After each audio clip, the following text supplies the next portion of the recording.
Today I'm going to be talking about some applications that have helped me in digital literacy. The first application that I want to talk about is Kami. So Kami is an extension toolbar that you can add to your Google Chrome. And basically what it does, it lets you upload any PDF directly into this application. It works with PDFs, documents, images, basically anything you would use in the classroom. So you can create assignments, you can read, you can annotate, you can add comments, and this is a great tool for students to use, especially if they're reading. It has a built-in dictionary, so they can just double click on any word and it'll go ahead and let them know. And it's also compatible with Canvas and Schoology and Google Classroom, Microsoft. I love using this application. I use it with a lot of my students, just because of everything that it has enabled. So you can add video comments, voice comments. Like I said, you can do a screen capture. You can do text to speech if they want to write annotations. It is free. You don't have to pay for it, and it works directly with all these applications. So you can create assignments on Schoology, which is the LMS that I use for my school. And I can create assignments on Kami, upload in there, have my students do their assignment, and they can submit directly from there, and I can give them feedback right away. Um, so there's a lot of pros with this application. I think the only con that I do have is that sometimes when you are in school Wi-Fi, it won't let you upload an assignment. You'd have to go through your hotspot. It just usually has to do with the IP addresses, and sometimes they do get blocked. But that's the only con that I do have for Kami. But overall, it's a great application. It's a digital classroom tool, just how it says here. Very flexible, and it lets your students engage with every assignment that they have. The next the next application I'm going to be talking about is Slack. So Slack is basically a messaging app that you can connect through your phone or through your browser or computer. And it works for team building. It keeps everyone up to date. You can create different channels, and in these channels, you can have separate conversations. So if you are in a channel with students or in a channel with professors or teachers, you can send messages to either or. And it really does help everyone kind of be on the same page. It's a good way to communicate. It's faster than sending an email because it's just like a text message that they're getting. They'll get the notification. It is for free as well. I definitely do recommend it. Um, Cons with this application, I think the only cons that I'll have is like if you are in a large um, like in a large group setting and there's more than like 10 users to a channel, and someone's posting something, you're going to go ahead and get those notifications. And it's an app that you don't want to mute or silent notifications, because if something important does come up, then you won't be able to see it. So I just feel like that's the only con that I have with this application. But overall, it's a good way to just engage with peers or students and just kind of keep up to date, share any documents directly through there as well. Another application that I think all of us are familiar with and that is very beneficial has to be Zoom. I love Zoom because this is what I used when I was teaching online during the pandemic. It's basically just a video conference application that you download. So you can have meetings, you can have phone calls, you can share screens. So you can use Zoom anywhere as long as you have an internet connection, and it's pretty nice because you can have your webinars, you can have your meetings, you can teach directly from Zoom. So it makes teaching and working remote very efficiently and convenient. Definitely do love Zoom, and I feel like it's an application that just came out of nowhere, but very beneficial. The only cons that I do have is like if you are not in the United States, if you are, for example, in China, like some of my friends, they have to pay to use Zoom. They do get free time if they start a Zoom meeting. I think it's only like 15 minutes, and after that, they do have to pay. But if you're using it here in the United States, it is free. So to beat that con, it would just be easier for you to send them a link directly. That way, they can join your meeting, and they won't have to pay or deal with any additional costs. So Zoom very beneficial, and I highly recommend. And it goes on par with other applications like Google and Microsoft, but I still think that Zoom is the best. Another application that I did want to talk about, it's called JASP. So JASP is a good way to just do statistics. You can upload spreadsheets, just how it has here in the example, and you can just kind of show data in depth.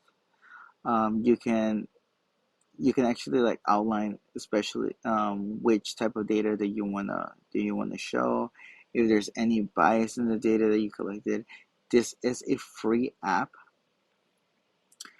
so I highly recommend for anyone working with graphs, or if um, you did, for example, like a Likert scale and you got some responses, and you kind of want to see if there's any bias, or you want to see like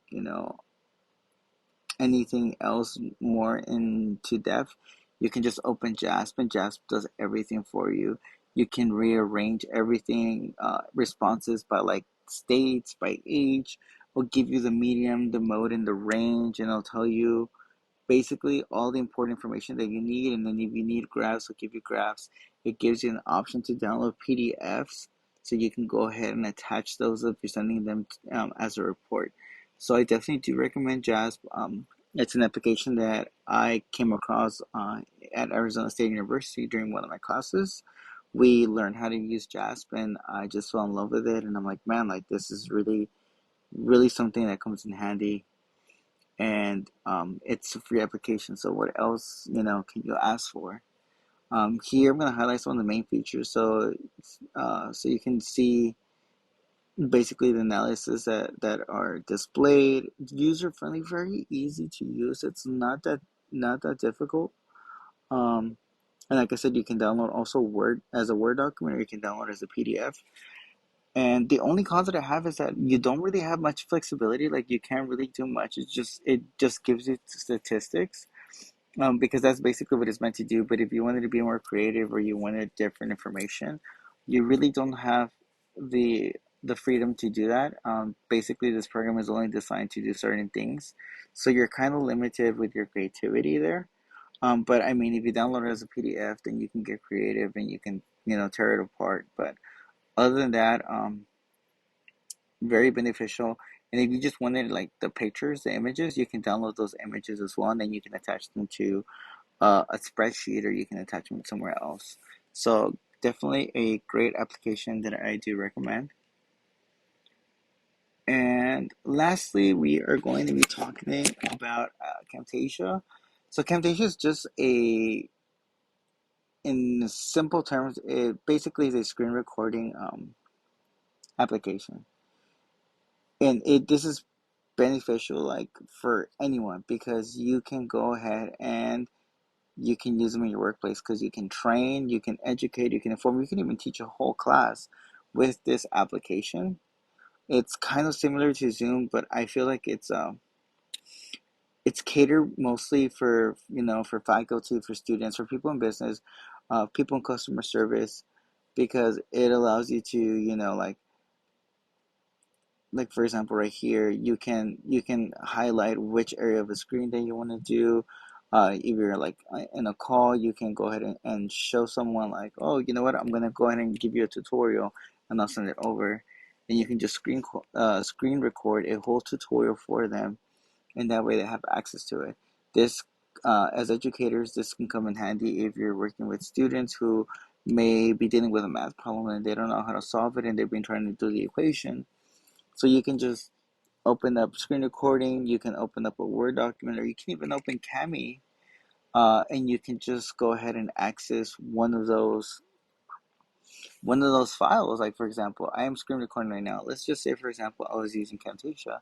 I can just go ahead and click my Cami toolbar here. I'll just log in quickly with my account, and then let's just go to my Google Drive to see what do I have there. Okay, perfect. For example, I've been reading a book with my students. It's Farewell to Manzanar. So we're in we're this is our last chapter. So like I said, there's a dictionary. So let's see, what's a word that we may, okay, suffice, be enough, adequate, or they want to go ahead and leave a text box like, I don't get this, and they can just go ahead over and they can highlight the area, and you can even change the color of your highlights here. You can choose more colors. You can get very creative, or you can leave a comment like, Mr. Artist, can you help me? Can you, oh, little bit of mistake there. Can you help me with this section?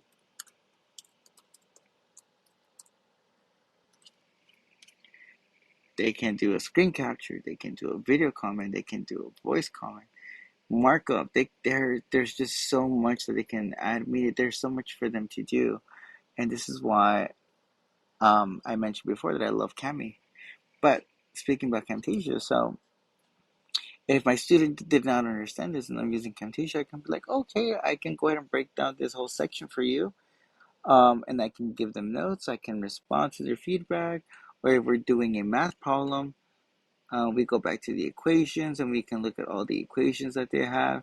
So we can insert any symbols, um, any numbers, anything. I can show them how to do it if I was teaching math to them, and they'd have the ability to see it. And I can just send it over to them and they can view the video, or I can upload it to a YouTube and then maybe even share it in an application like Slack. Like, hey guys, here's a YouTube link. I'm going ahead and teaching you how to do this assignment. Everything, every application that I use right now, it's something that you can interchange and you can use with any application. So very beneficial. The only con that I do have with Camtasia is that it is not free. You do have to pay for it, and I do believe it's $25 to $40 for the application, depending on which software you decide to go with. But other than that, like I said here, it's good for employee training and higher education. So you can create on-demand training videos, guides, and more, kind of like how I'm doing right now, or in higher education. So teachers and students can get creative. You can go ahead and do user whiteboards. You can go ahead and list anything you need to, so whoever is in that webinar or in the class can in real time view exactly what you're doing. So all these applications that I decided to talk to you about today are very beneficial. I think that they work great. If you're an educator or a student, these are things that you should download because they will come in handy to you.